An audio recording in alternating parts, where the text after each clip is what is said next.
Hello students, आज हम BSc third year का टॉपिक जैव तत्वों की जैविक कार्य biological function of the bio elements के बारे में स्टडी करेंगे। तो आइए वीडियो स्टार्ट करते हैं। तो देखिए, जैव तत्वों के जैविक कार्य biological function of the bio elements. देखिए, इसमें निम्न धातु तथा अधातु जैसे तत्वों के कार्यों का वर्णन यहाँ किया गया है। तो नंबर 1 दे रखा है बोरॉन। यह एक अधातु तत्व है तथा प्राणियों में इसका कोई कार्य ज्ञात नहीं है, परंतु शैवाल तथा अन्य पौधों के लिए यह एक लाभदायक तत्व है। कुछ पौधों में यह विषाक्त तत्व की तरह भी कार्य करता है।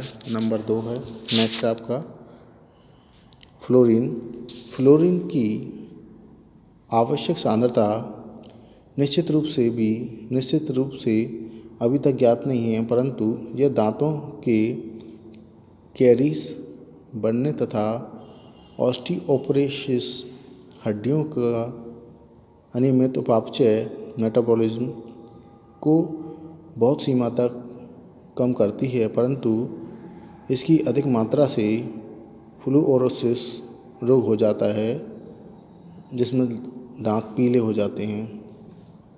नंबर नेक्स्ट है आपका सोडियम।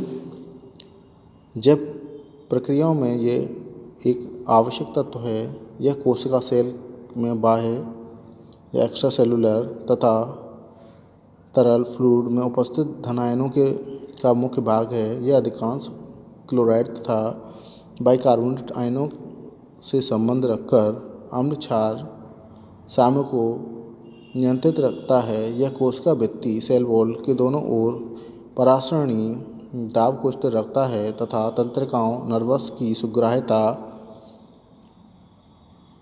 को बनाए रखता है और मांसपेशियों को नियंत्रित करता है। शरीर में पाए जाने वाले सोडियम का लगभग 1/3 भाग कंकाल में रहता है। नंबर नेक्स्ट है आपका पोटेशियम। यह एक आवश्यक धातु तत्व है। यह अंतःकोशिका तरल इंटरसेलुलर फ्लूइड का एक मुख्य धनायन है। यह बाह्य कोशिका तरल का भी मुख्य भाग है, क्योंकि यह हृदय की मांसपेशियों की सक्रियता एक्टिविटी को प्रभावित करता है। यह सोडियम के समान कोशिका भित्ति के दोनों ओर परासरणी दाब बनाए रखती है तथा तंत्रिकाओं की सुग्राह्यता तथा मांसपेशियों को नियंत्रित करती है। अंतःकोशिका तरल में पोटेशियम की उच्च सांद्रता अनेक महत्वपूर्ण उपापचय कार्यों के लिए आवश्यक है।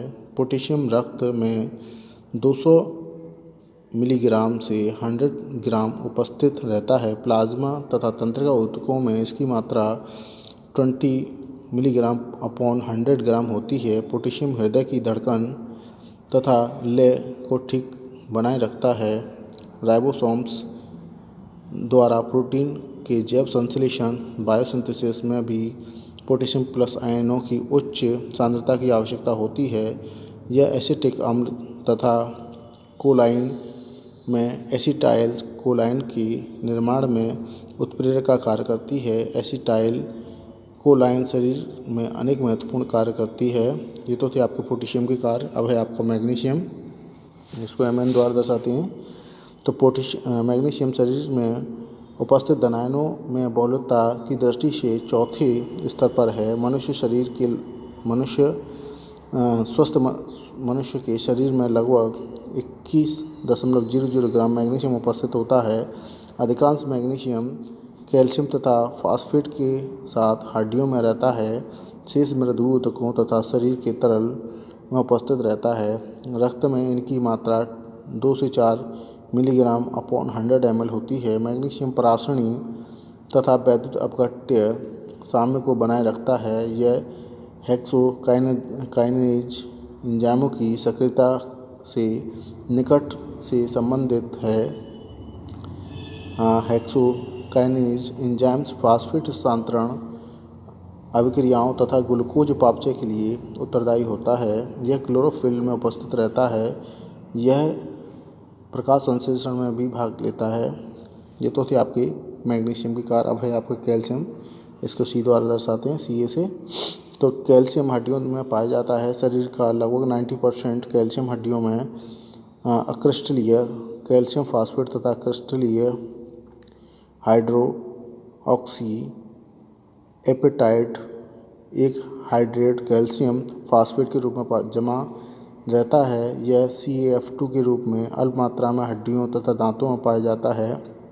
इसकी कुछ मात्रा तरल के रूप में पाई जाती है, जहां कुछ भाग आयनित होता है। यह आयनित कैल्शियम रक्त स्कंदन के लिए अत्यधिक महत्वपूर्ण है। हृदय, मांसपेशियों तथा हड्डियों के सामान्य उत्तेजन के लिए भी महत्वपूर्ण है।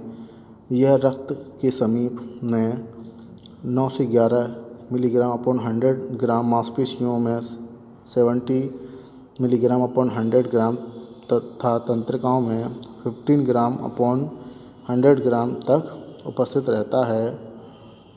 यह शरीर में होने वाले अनेक वैद्युत रासायनिक प्रक्रमों को नियंत्रण करने में सहायक होता है, जैसे मांसपेशियों का संकुचन।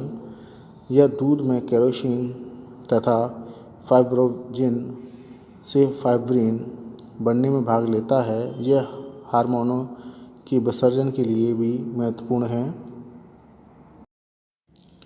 अब इसके बाद नेक्स्ट है सिलिकॉन।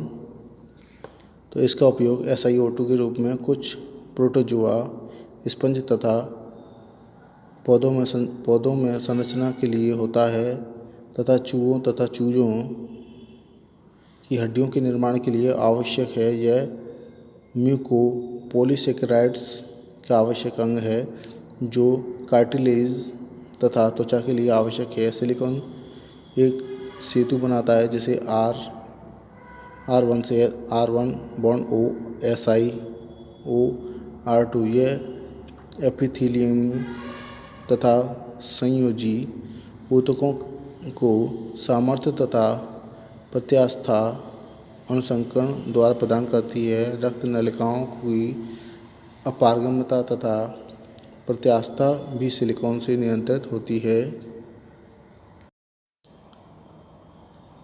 अब है आपका फास्फोरस। तो फास्फोरस यह जैविक संश्लेषण में APM, ADP तथा ATP की आवश्यकता होती है, जिसका जैव उत्सर्जी बायो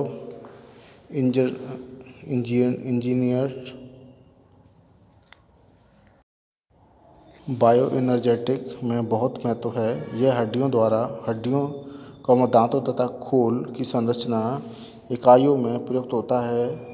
यह जैविक तंत्र की pH स्थिर बनाए रखने में भी महत्वपूर्ण भूमिका निभाता है तथा यह DNA, RNA तथा कुछ उपापचयी माध्यमिकों का निर्माण करता है। तो फास्फोरस के अब है वेनेडियम। इसको V से दर्शाते हैं। यह एक आवश्यक संक्रमण तत्व है। यह एसिडनम्स अर्थात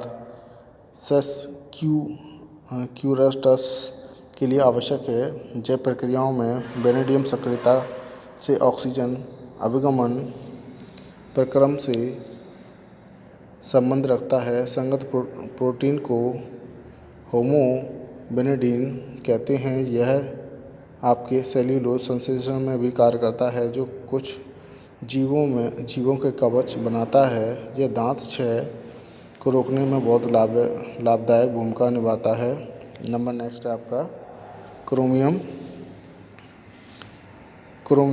ग्लूकोज उपापचय में मुख्य भूमिका निभाता है। यह ग्लूकोज उपापचय